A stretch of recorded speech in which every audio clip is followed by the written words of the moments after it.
Get ready for a roar that shakes the lakefront, a spectacle painting the sky. An event that literally transforms Milwaukee for a weekend. Imagine, like hundreds of thousands of people looking up, not just for fireworks, but for these incredible jets, these daring stunts that just take your breath away. And it pumps millions into the economy too. Welcome back, everyone, to the Deep Dive. So glad you could join us. Today, we are plunging right into the Milwaukee Air and Water Show. Now, you sent us a ton of great stuff, Reddit threads with insider tips, official announcements, history pieces, all sorts of things. Our mission, as always, is to sift through it all, cut through the noise, and give you the essential insights, the real lowdown, maybe even some unique tips for this amazing event. Okay, let's unpack this. And hey, if you find this deep dive useful, we'd really appreciate it if you could like, share, and subscribe. It genuinely helps the channel grow and lets us keep bringing you more content like this. All right, first things first, the absolute must-knows. Dates and location for the 2025 WaterStone Bank Air and Water Show. Mark your calendars, July 19th and 20th. And it's all happening right there along Milwaukee's lakefront. The McKinley Park, Bradford Beach, that whole area. Yeah, those are the main show days, Saturday and Sunday. But what's really fascinating, kind of an insider secret almost, is the practice day. Oh, tell me more. So practice often happens that Friday, July 18th, 2025. You might even see some planes arriving, doing media flights, maybe late Wednesday or Thursday. Okay. The main practice, though, is usually Friday. Times can vary a bit, but figure roughly 10 a.m. to 4 p.m. You'll see solos, maybe even full run-throughs. And the benefit is? The huge benefit. Way fewer people, significantly smaller crowds. And the parking. Much, much easier than on the weekend. It can really change your whole experience. Fewer crowds definitely sounds appealing because, let's be real, the biggest headache for these things is usually traffic and parking, right? Yeah. How do you even tackle that? Yeah, nightmare isn't too strong a word for Lincoln Memorial Drive on show days. Seriously, the advice we saw again and again, avoid it, at all costs for driving and parking. It just bottlenecks completely. Completely. Just becomes a parking lot itself. The smart move seems to be parking, say, downtown or maybe on the Lower East Side and just walking over. How far a walk are we talking? Well, one source mentioned a 15, maybe 20-minute walk from near UWM is actually way faster than sitting in that traffic jam trying to get closer. Makes sense. And someone even said they found free parking at the McKinley Marina lot for the Friday practice day. So, a bit of strategy goes a long, long way. Okay, so you strategize, you park, you do your little urban hike. Where do you actually set up? What are the best spots on shore for a good view? The good news is you can get a pretty decent view from almost anywhere along the lakefront, especially for the afternoon stuff when the planes are higher up. Right. But yeah, some popular spots get mentioned a lot. The Water Tower Hill is one. People seem to like it, and apparently it's easier to get out from there afterwards, too. Bonus. Always good to know the escape route. Definitely. Bradford Beach is another big one. People suggest bringing chairs, a cooler, make a day of it. Maybe even sit with your feet in the water. Sounds nice. Any shade? Good question. A few people recommended looking for a spot in that strip between McKinley Beach and Bradford Beach if you want some tree cover. It can get pretty sunny out there. True. Okay, what about viewing from the water itself?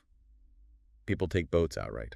They do, yeah. Some people consider it. But the comments we saw suggested the boats might actually be kept quite a ways back from the main action. Oh, really? So maybe not as close as you'd think. Possibly not. You might get a unique perspective, sure. Someone mentioned going on a friend's sailboat if they're a member of a sailing center, which could be cool. But maybe not the most intense up-close view.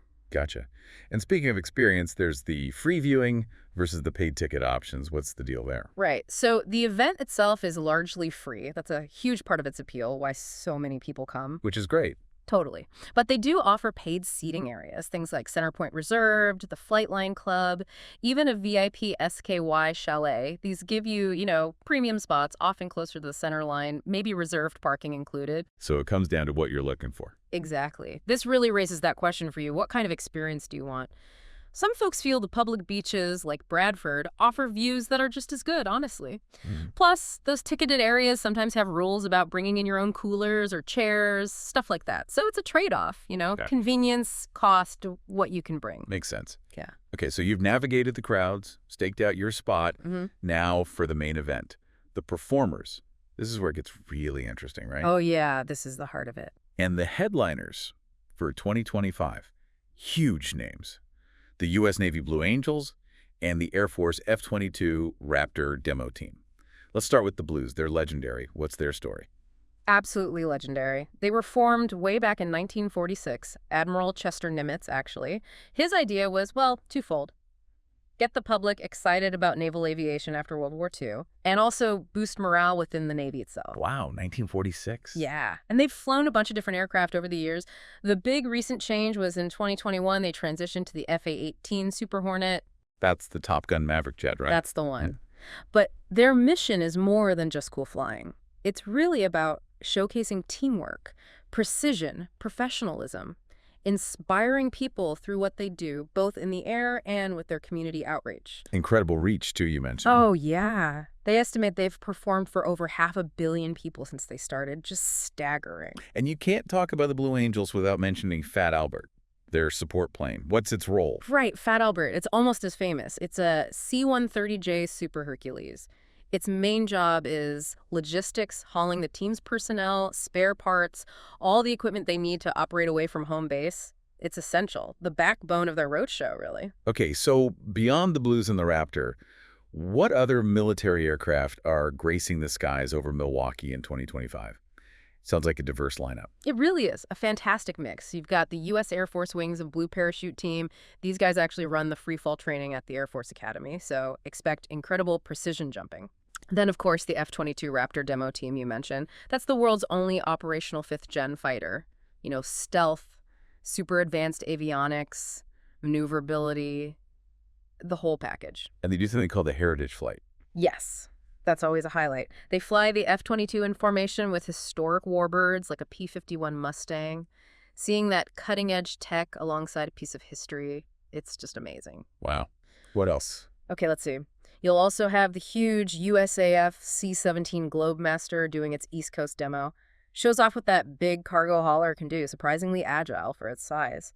There's the Illinois Air National Guard with their C-130 Hercules Think Humanitarian Aid, medevac missions, and representing the home state, Wisconsin's Air National Guard F-35 Lightning II, Milwaukee's own local fifth-gen fighters. Nice. Local connection. Yep. And also the Wisconsin AIM KC-135 refueler, also based right there in Milwaukee, demonstrating aerial refueling. Plus the Maryland Air National Guard A-10 Warthogs. Warthogs, those things are iconic. They really are. And this is actually kind of poignant. 2025 is supposed to be their final flying mission before that unit transitions to cyber roles.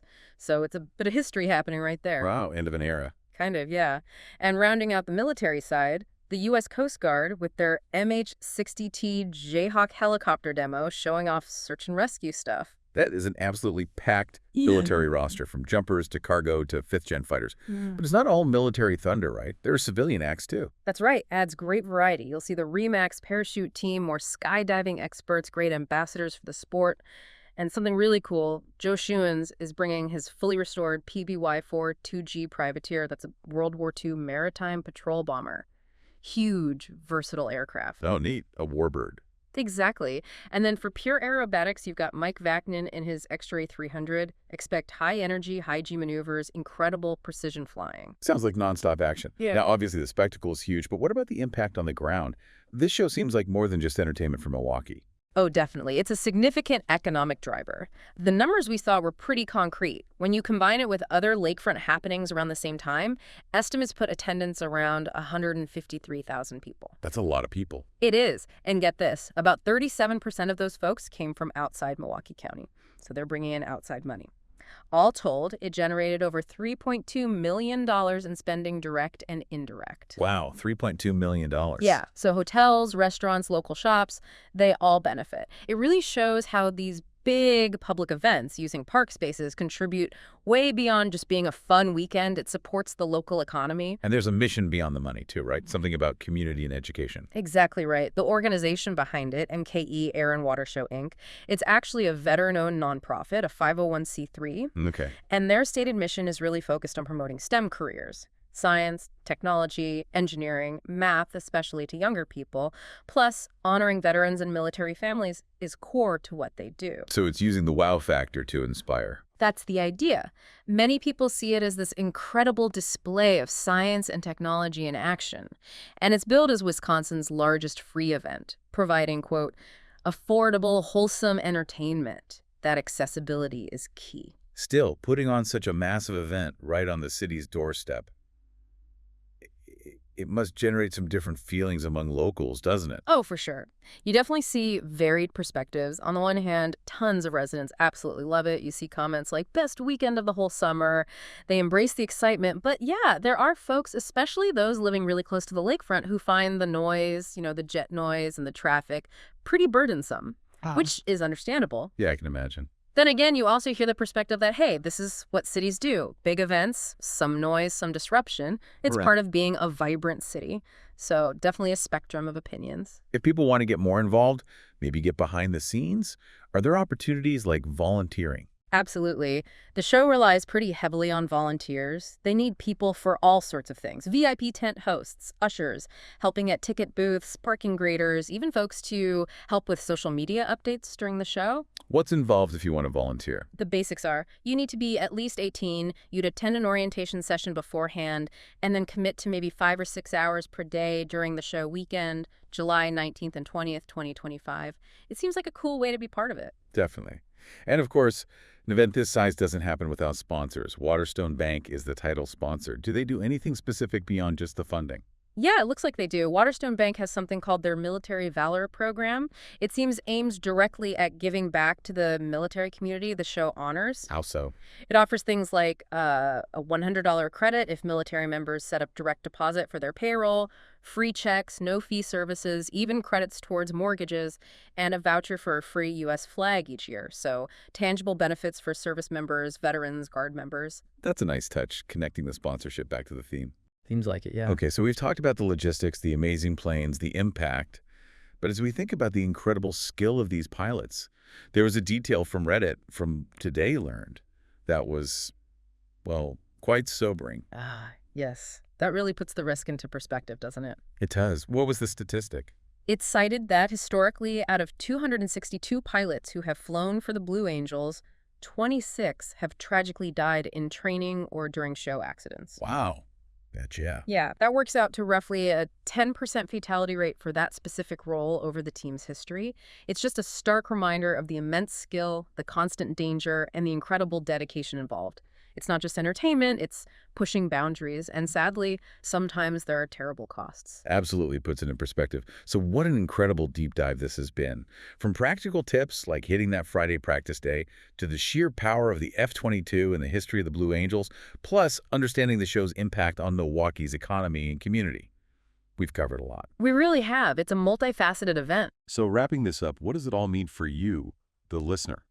Maybe the next time you're at an air show looking up at those jets streaking across the sky, maybe you'll see it a bit differently now. Thinking about that balance between the awe-inspiring display of technology and human skill, the history, the risks involved, and also how it connects right back to the local community, the economy, the kids getting inspired. It's quite a mix, isn't it? We hope this deep dive gave you some fresh perspective to bring next time you hear that roar overhead. Thanks again for joining us today. And one last time, if you enjoyed our discussion, please do like, share, and subscribe. It means a lot and helps us keep these deep dives coming. Till next time, stay curious.